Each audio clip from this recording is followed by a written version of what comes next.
Well, good morning, everybody. It's so good to see all of you here today. It is great to be back. Before I get into the message today, I just want to, I talk to you guys a lot about how incredible our team is here at the church. Last Sunday, whenever I called Daniel on Saturday night and said, hey, I'm going to do everything I can to be there on Sunday. And then I called him on Sunday morning and was like, dude, there's just no way I can do it. And he just immediately said, I got it. Don't worry about it. That's an incredible thing that I am just so grateful for the team that we have. And so I just wanted to publicly thank the team that we have. It means the world to me. So, but right now I'm going to pray, and then we'll dive into things. Jesus, thank you so much for today and just this opportunity to be in this place. God, I am so thankful to be here. And I just pray that you will do incredible things, that you will prepare our hearts to hear the message that you have for us today. May my heart be one with your heart. May my words be one with your words. May my mind be one with your mind, with your heart and your words and your mind obviously prevailing over mine. Jesus, I need you and I love you. In your name we pray. Amen. So today we are in the final week of our series entitled Overflow, and this whole idea of overflow kind of started with our Vision Sunday in December of last year, and kind of just ties with this umbrella value that we have as a church, that we want every single person who calls LeClaire Christian Church their home to experience a transformational relationship with Jesus. In other words, we want all of us to live from the overflow of what it is that Jesus is doing in our lives. So that the way that we think, the way that we talk, the way that we act, the way that we see the world, the way that we respond to the world has all been transformed by what it is that Jesus is doing in us and through us. And so to kick off this series, we talked about how this overflow begins in the heart. It all begins in the heart, and that every single one of us are living from the overflow of what's in our heart, whether that is good or bad or beautiful or hideous. All of us are living from the overflow that is in our heart. And then the next week we talked about how we want this overflow to impact our actions, the things that we do, the ways that we serve, and even the way that we respond to the needs that are presented to us. And during that message, we let you guys know about a handful of things that we need as a church, a handful of ministry opportunities that we have as a church. And over the course of that week, more than 25 of you signed up to get involved in serving, which is absolutely incredible. And then last week, Daniel talked about this idea that overflow needs community, that we cannot live a life of overflow alone.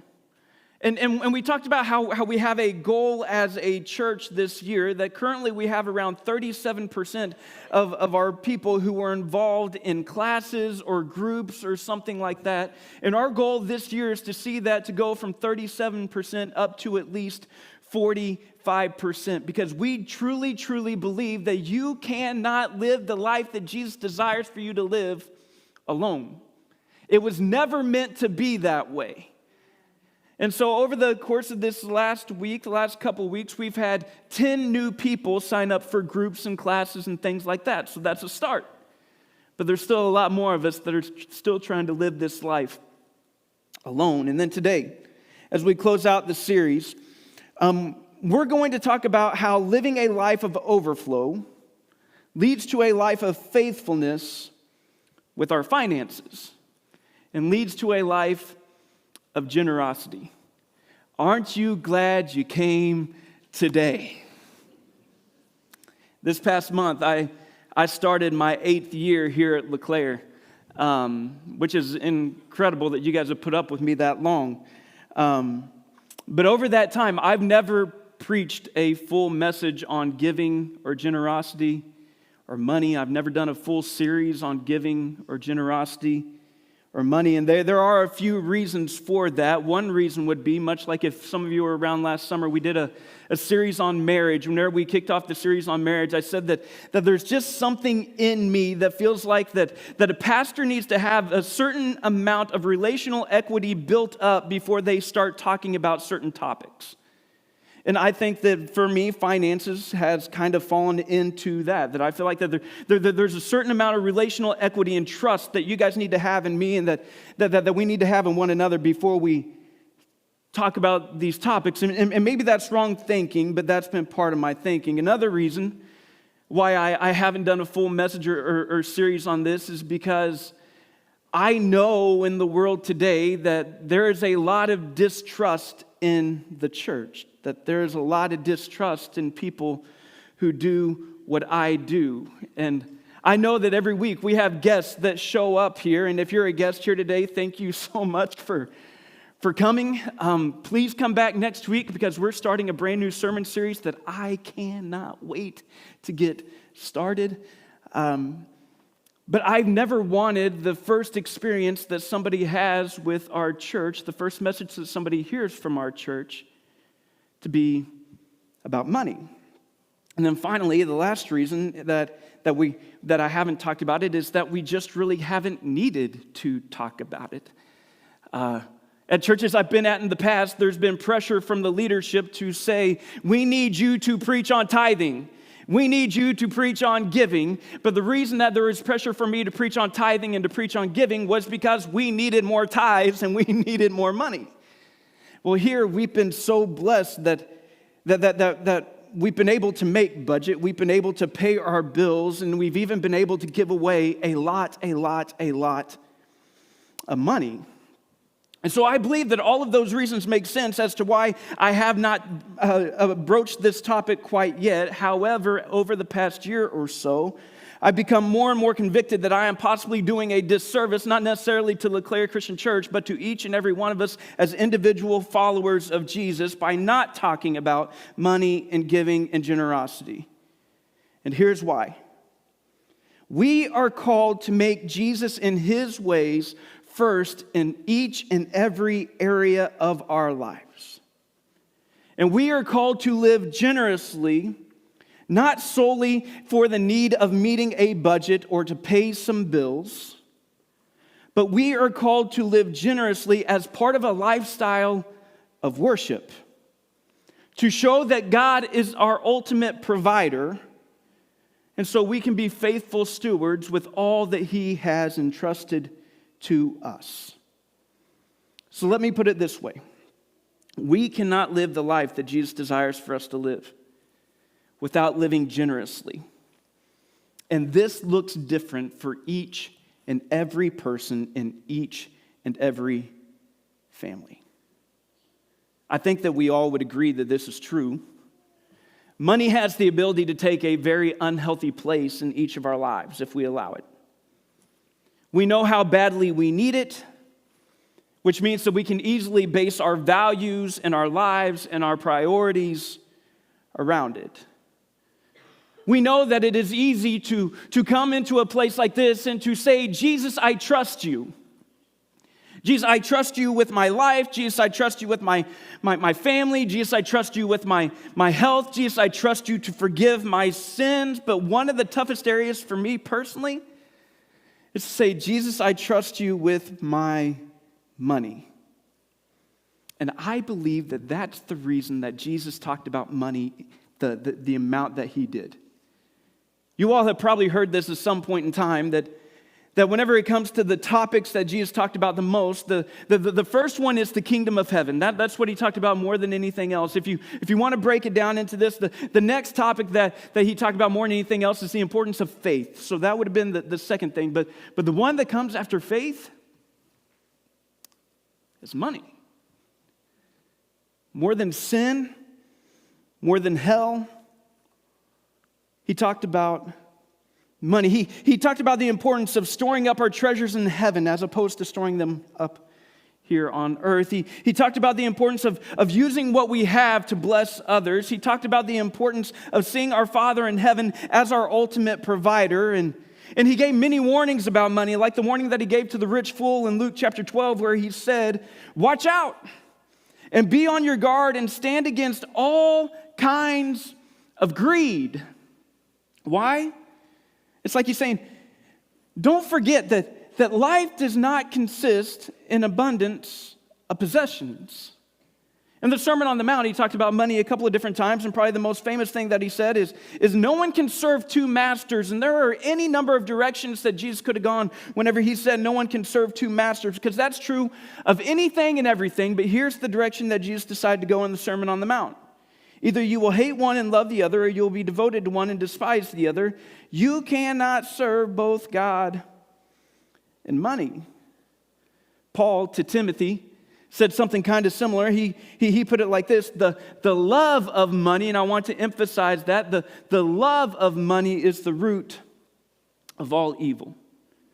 And one of my favorite parables is found in Matthew chapter 25, and I preach this parable a lot here at LeClaire, but typically whenever we talk about it in the terms of general stewardship, like every area of your life is a stewardship, and it is certainly true in that context. But the original context of the parable revolves around money.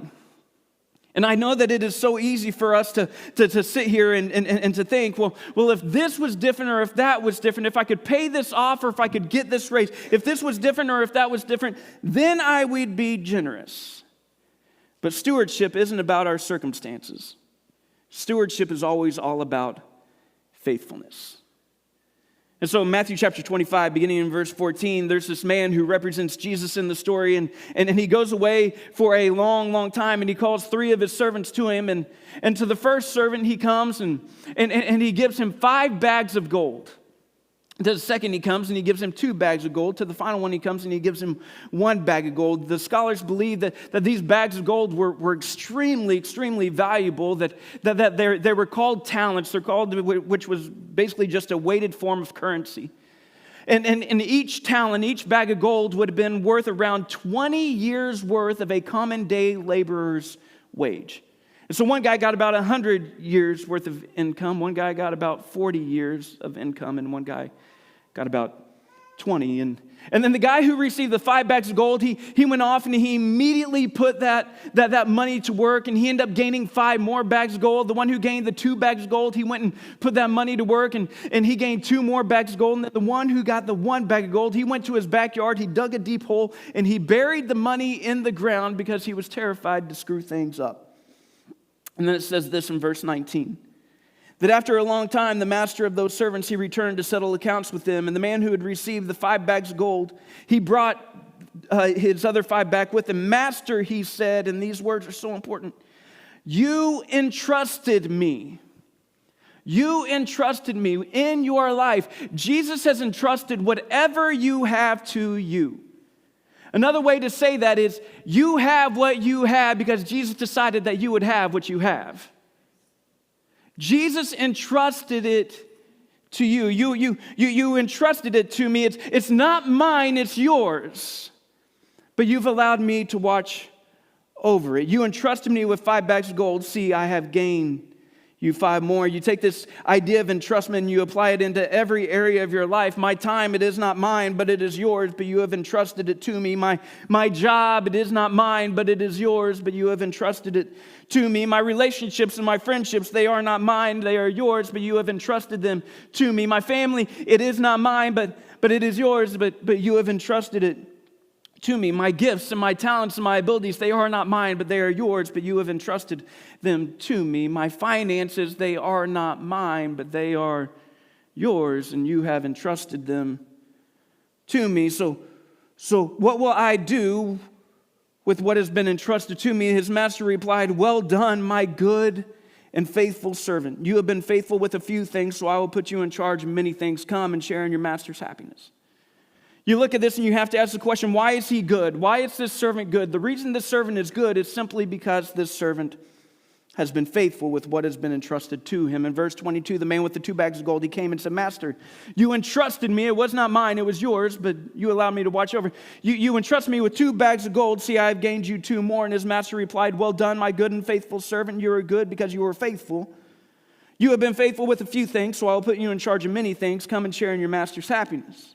Then the man who had received the 1 bag of gold, he came and he said, "Master, I knew that you were a hard man, harvesting where you have not sown seed and gathering where you have not scattered seed." And immediately the one who had not been faithful with what God had entrusted to him, immediately whenever he was called to account, immediately he went into excuse-making mode, which is exactly what the majority of us do whenever we are caught not being good stewards with what has been entrusted to us. He continued, he said, so I was afraid because you were this hard man, and I went out and I hid your gold in the ground. See, here it is, all dirty and filthy, but here it is. Here's what belongs to you.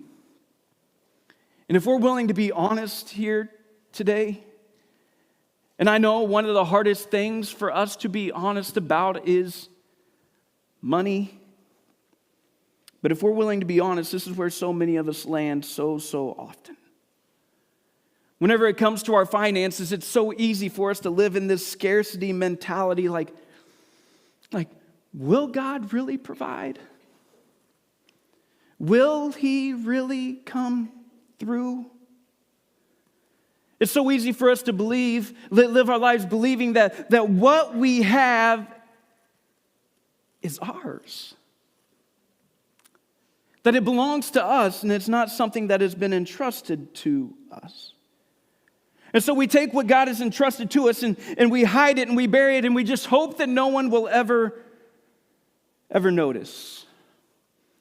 But the master, his reply was, "You wicked and lazy servant. So you knew that I harvest where I have not sown and gather where I have not scattered seed." You wicked and lazy servant. Why was he wicked? Why was he lazy? Because he was not faithful with what God has entrusted to him. This life is a stewardship, church. And we all will be held accountable for what has been entrusted to us. So real quick, I just want to give you 3 truths about stewardship that we learned from this parable. The first one is that good servants are good because of their effort, not because of their talent. They are good because they were faithful with what God had entrusted to them. The second one is, I just said it, we will be held accountable for what God entrusts to us. But the third one, and probably the biggest one in this story, is that we are all given different starting points. This is why I tell you that what a life of generosity looks different for each and every one of us in this room and each and every family in this room.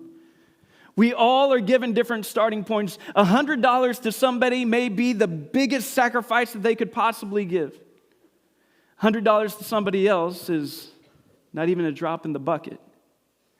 We all are given different starting points. We have different backgrounds and different environments and different influences and different paychecks. Jesus gave different amounts to each of his servants. One had 5, one had 2, one had 1. He gave different amounts, but listen, he expected the exact same faithfulness.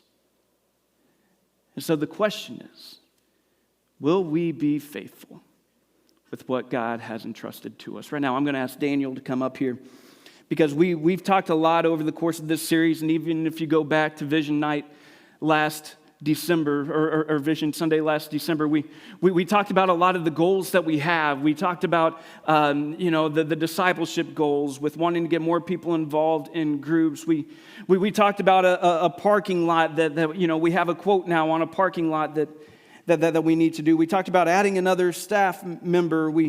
We've talked about a lot of our goals, but right now I just want Daniel to kind of go through some of the goals that we have for each of you whenever it comes to giving and generosity. I'm going to sit in the chair because there's one up here.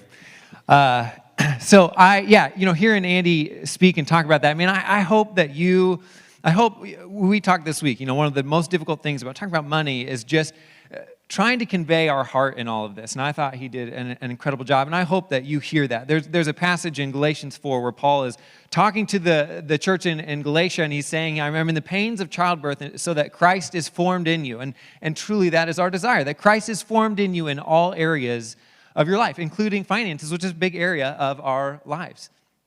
I was reading through Revelation this week, just finishing up, going through that. And near the end, in chapter 21, we see this vision, this picture of this new Jerusalem. It's this city that all of God's people will one day live in when evil is done away with and Satan is done away with. And there was just one detail that stuck out to me. Maybe it's because I knew we were going to be talking about this. But there's this image in verses 24 through 26 of the kings of the earth and the nations coming and bringing their wealth and their splendor before the Lord. And I was just reminded that even when all is said and done, we will continue to worship God through giving Him and sacrificing to Him in this way.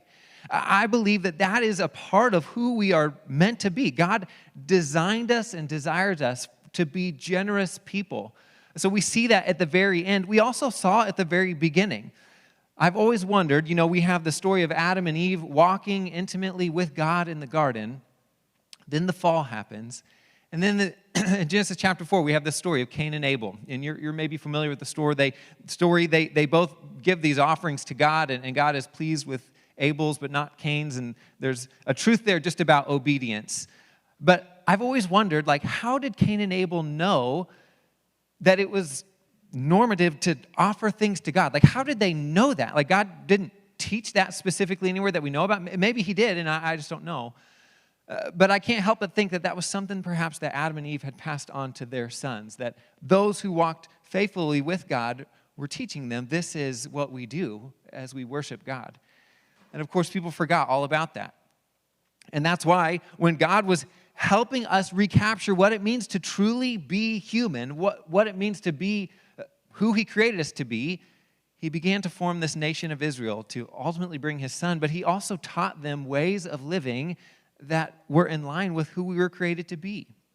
And one of the things He taught them was this idea of a tithe, that this was a part of worshiping God. It was a way to say that, God, you come first in our lives. You are primary in our lives.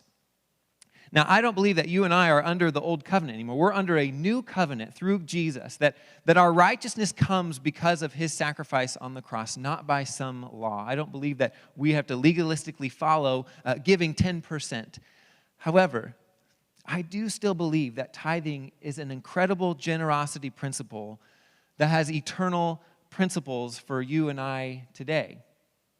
And that's something that as we talk about generosity, as we talk about this idea of overflow, that we want to offer a challenge for you, just as we have these other few weeks in areas that we've talked about, and I'll explain that a little bit more in just a little bit. But for those of you who maybe don't even know what a tithe is, it's this idea of giving 10% of all you have to God. And I think there are some principles behind it that are important for us to remember. I think one, is a way of saying, God, you come first in my life. For those that have crops and livestock, they would take their very first 10% to say, God, this goes to you because you're number one. I think secondly, I think it's an antidote to greed. So often, as Andy said, Jesus talks about giving. He gives parables about giving, and I think a lot of that is because money has a unique way of grabbing hold of our hearts more so than other things can. And one of the best ways, and one of the best antidotes to that is to give it away. I think tithing also teaches this idea of proportion. That all of us maybe give different gifts, but we're all sacrificing the same. I think that's a powerful principle. And so as we go along here and as we extend kind of this challenge, I do want to remind you that here at LeClaire, after we kind of understand this is a part of who we are, that we've been called to be generous people, I think we live in a time and a place that God allows whatever we collect to be used to further His kingdom. And I believe that He uses the local church to do that the local church is the hope for the rest of the world. And often some of the things we do takes money. It takes financial contributions. As Andy shared last week, we shared one of our big goals for this year is in the realm of discipleship. We want to grow in our classes and Bible studies and life groups from 37% to 45%, and we're continuing to do that. But one of our hopes this year is potentially hire somebody to help us in that realm, and that, of course, comes at a cost. Something else that he mentioned at Vision Sunday is we want to, by the end of this year, have more spaces available in our parking lot. I think you heard him share that at Vision Sunday. And, not every single Sunday our parking lot is full, but there are some Sundays now that whenever we meet together, it is. And we've had people that are out there on a weekly basis that as people drive on campus, they have told us they'll drive around and not see a spot and then they'll leave. And the last thing we want is that to be an obstacle to keeping people from coming and participating in worship each and every Sunday. But that comes at a cost. And there may be a day that we come to you once we kind of know what our final plans are. Our elders are working diligently to figure that out. We're already seeing doors open that we didn't think possible of some new spaces. But right now, we want to encourage you to help cultivate that ground as best as possible for that time. And it's not just the parking lot. We're going to have other things as we continue to grow and needs that come about. And this is an opportunity to partner with God in advancing his kingdom right here through LeClaire. So that leads to our third goal for 2024. First was 37% to 45%, and then a new parking lot, and then this last one has to do with giving. And it is the idea that in 2024, we would love to add 24 new consistent givers to help us with all of those other things. Last August, we did a little bit of a survey. One of our administrative assistants helped us with this. And just to kind of get a gauge of what is the temperature at LeClaire and kind of looking at all of our members and all of our longtime regular attenders, what are some of the giving patterns? And one of the things that we found out was that of all of our members and regular attenders, we have about 42% that give consistently. And we were kind of shocked by that number, honestly. We thought it'd be a little bit higher, and kind of comparing churches to churches, it usually is. And so that made us kind of think about, maybe we have missed something by not talking about this more often, because we really haven't had to, and we're grateful to God for that. But we want to do what we feel called to do and talk about the things that the Bible talks about, and giving is one of those things. And so that's why our hope in 2024, one of those things, we'd love to see 24 new consistent givers in 2024. And perhaps today, maybe that's you. I don't know. But today, in the pew in front of you, there are some cards, and you probably got some cards as you came in this morning. And I really do just want to encourage you to take this with you today, and over the course of the next 3 or 4 weeks, to really pray through it, and just ask God if there are any next steps in this area that he's calling you to. Maybe you're here today, and maybe you're someone that, I've never, ever given before. This is a new concept for me.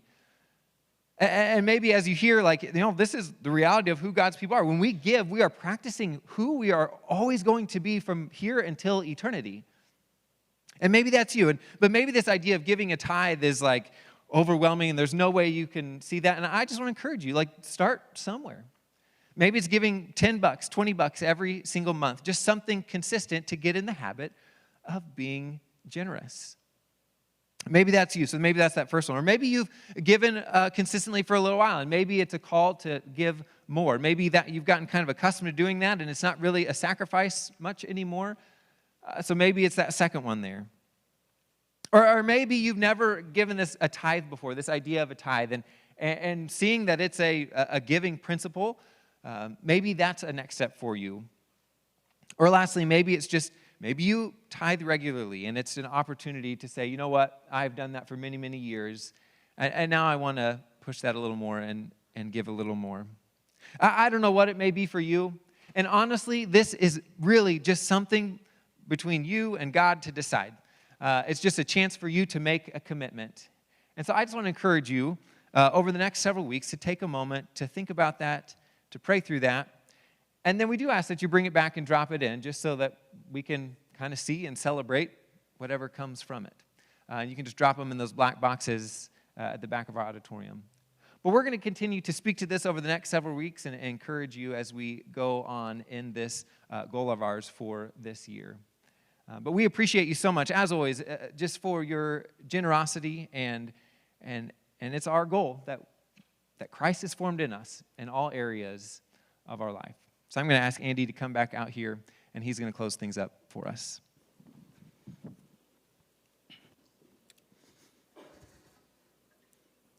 The last thing that I want is for any semblance of human guilt to be going that way today.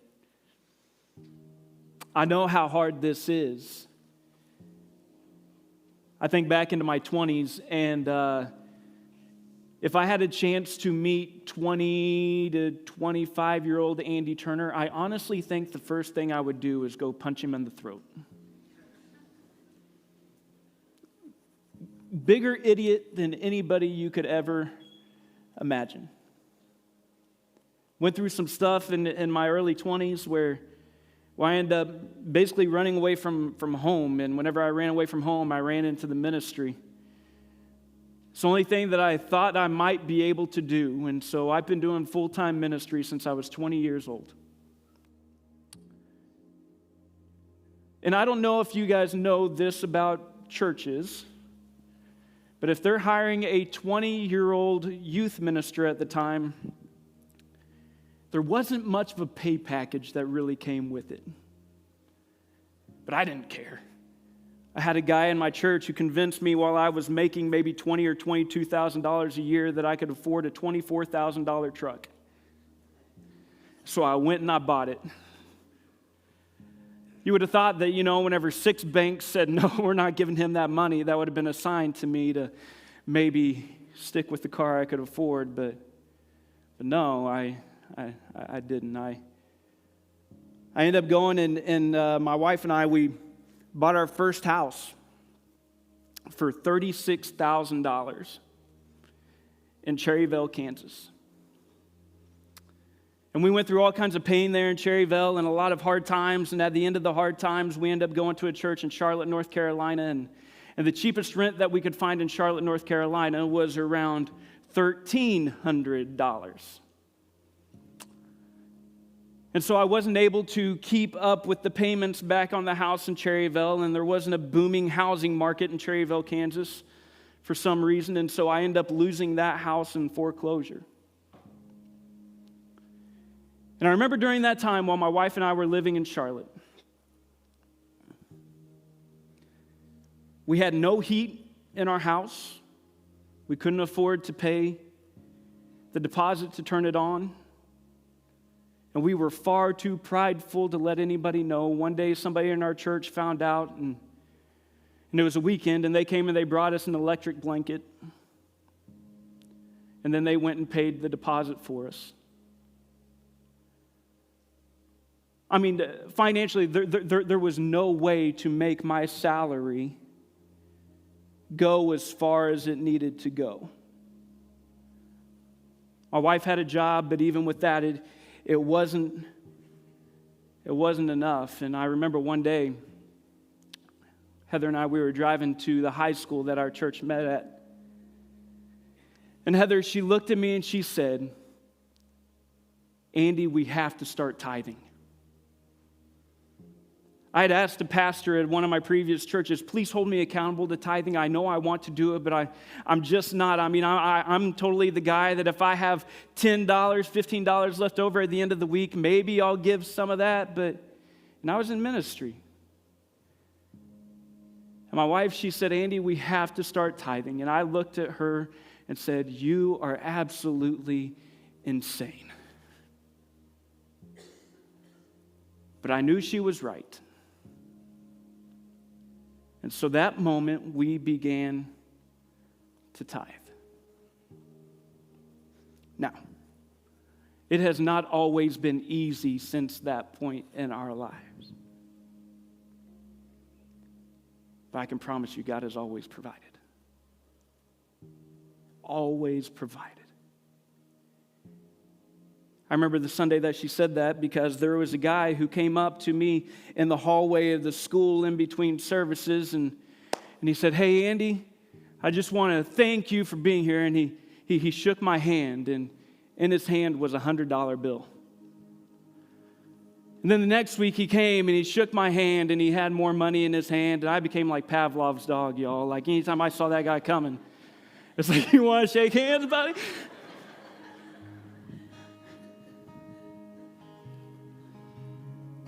But it blew me away. We did not have money to pay our bills, but our bills still got paid. There's been times whenever we've had to to sell things to make ends meet. But the bills have always got paid. We've always had food on our table. We've always had a roof over our head.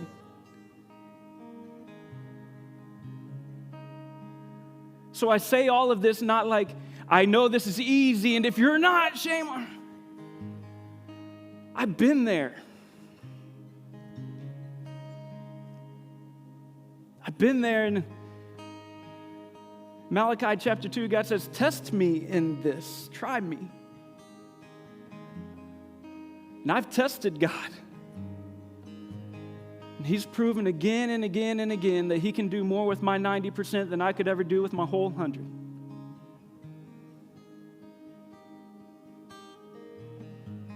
It's an amazing thing to be able to see God just continually act and act and act and act and act. And I've still been an idiot many times.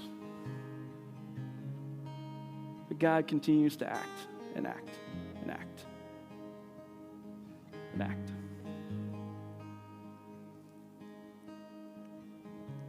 And the further I get into this whole thing, the more convinced I become that our gifts and our generosity are truly a key piece of our discipleship. And saying, God, I trust you.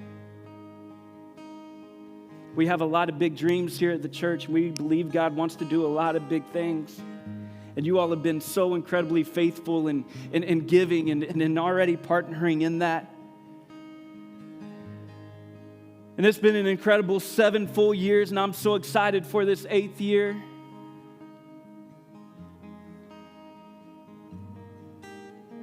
But there's still tens of thousands of people outside these doors who need to know about Jesus, and I want to be used by God to reach as many of them as we possibly can. So can we come together and do just that? To be good stewards of all that God has entrusted to us. Your gifts, your talents, your abilities, your life, your family, your job, your relationships, your friendships, your home, your finances. Can we be faithful with what God has entrusted to us? Right now, I'm going to pray. And after I pray, I'm going to ask that if you would like to, please go ahead and come on up. If there's something that's going on in your life today, Daniel and I will be up here, and we'd love nothing more than to be able to pray with you. If you have a decision to make, if you have questions about our church, if you just need to tell us, shame on you for, I don't know, whatever you, we'll be up here, and we'd love to be able to talk with you, to be able to pray with you this morning. So Father in heaven, I thank you for today, and I thank you for the opportunity we have to be in this place, to be able to call on your name, to be able to see you do the things that only you can do. Jesus, we are so grateful for the way that you have provided again and again and again. And so, Father, I pray today that your glory will be seen, that your Spirit will be felt, that you will move in us and through us, and that you will use us to do great things in this community and in this world, to point people to you. Jesus, we love you. In your name we pray. Amen. Please go ahead and stand and come as we sing.